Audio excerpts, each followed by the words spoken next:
Name of activity, Beaver. Area of connection, wisdom. Grade level 2nd. Time required 20 to 30 minutes. Upon completion of this activity, students will be able to objectives 1. Identify the Ojibwe word for wisdom. 2. Identify wisdom is represented by the beaver. 3. Identify healthy ways they are unique and special. Resources. 1. The story for the beaver. 2. One puppet to tell the story. 3. Story time rules. 4. Prevention service activity description form. 5. Beaver wisdom information sheet. Procedures. 1. Introduce staff to the students. 2. Ask the students to sit in a story time circle. 3. Review the story time rules. 4. Introduce our narrator puppet and read info sheet on Beaver. 5. Read the story Beaver to the students. 6. Discuss the following questions with the students. A. What did Alec offer to Beaver? And which teaching does he represent? B. What is the Ojibwe word for wisdom? Nibwaakaawin. C. Anishinaabe weren't meant to consume alcohol. It's bad for our bodies and can make us sick. When we are sad like Alec, what can we do instead? D. The beaver's sharp teeth are their special gift from. What special gifts makes you unique and special? Beaver, a mick. Wisdom, Nibwaakaawin. Wisdom is represented by the beaver. The beaver is gifted sharp teeth by the Great Spirit. It uses them to cut trees and branches for dams and lodges. The beaver's dams and lodges support its family and the ecosystem. If the beaver does not use its teeth, they will continue to grow and eventually become useless, making it difficult to sustain its life. From this, the Anishinaabe can learn that if we use our gifts from the Great Spirit properly, we can contribute to the development of a healthy family and community. However, if we let our spirits become weak, we will not be able to fulfill our purpose. We were given wisdom as a means of bettering our lives through knowledge. To know wisdom is to understand that the Great Spirit has given everyone special gifts to use to build strong families and a healthy community. Alex warmed up as the sun slowly rose higher in the sky. Her headache was beginning to subside, but the nausea was stubborn. Her stomach churned. Alex, came a voice from behind her. The back of her neck prickled with the awareness that she was no longer alone in the woods. She turned around to see who had spoken to her. There she saw a large beaver.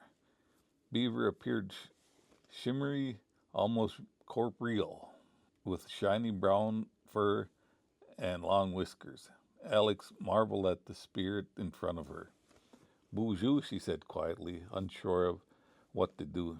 She felt around in her pockets for her tobacco. Still partially in the shape of a cigarette, she looked at the scraps in her palm, embarrassed, and decided she wouldn't smoke anymore. She pulled it apart and the tobacco spilled into her hand. She offered it to the beaver. This is all I have right now. I am sorry. Miigwech, said the beaver. This will do just fine. The spirit spoke to her gently, the same way she had heard the family spiritual advisor speak to them. She felt safe and listened as he went on. He explained that he was the first of 7 spirits that would visit her in the morning. Each of the 7 grandfather teachings would be represented by an animal or a great being. The 7 grandfather teachings, he explained, were given to us by the Creator early in the Anishinaabe history. They are 7 basic laws that, when followed, help the Anishinaabe lead a good, balanced life, and they are all necessary for our families and communities to thrive. Wisdom is represented by the beaver, he went on. Beaver had appeared to Alex first to provide knowledge. We are always gathering wisdom from the time we arrived in the world to the day we are called home. We are gaining knowledge. Alex listened intensely. She heard about the 7 grandfather teachings from her family spiritual advisor, but knew very little about them. Now, where is your pain? Beaver asked. She was taken aback by the question. I guess my head still hurts. She lowered her head. I've been drinking and smoking lately. That is not your pain. That is how you're soothing your pain, Beaver said.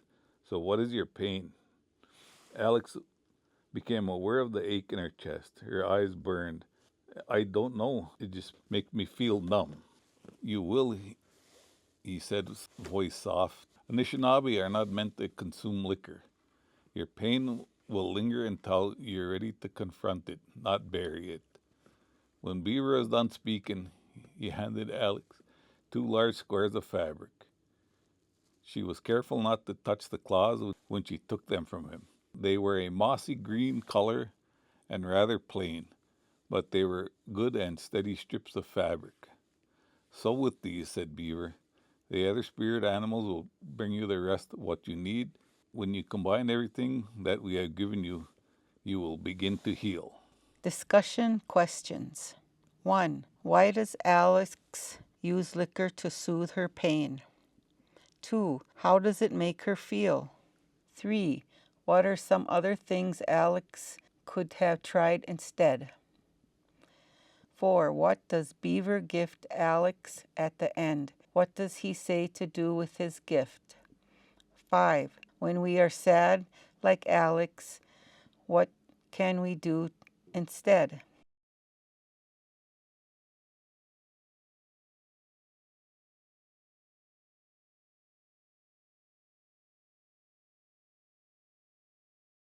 The 7 grandfathers' teachings. Wisdom. Journal prompt activity. Directions.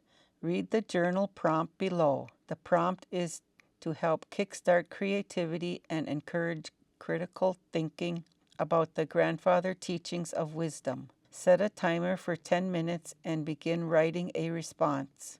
Don't spend too much time thinking about your answer. There is no correct way to journal. Allow your thoughts to flow onto the page for the time given. Prompt. Think about someone that has helped you further your education or learning. This could be a family member, a teacher, or even a friend. What have they taught you? What more do you wish you could learn?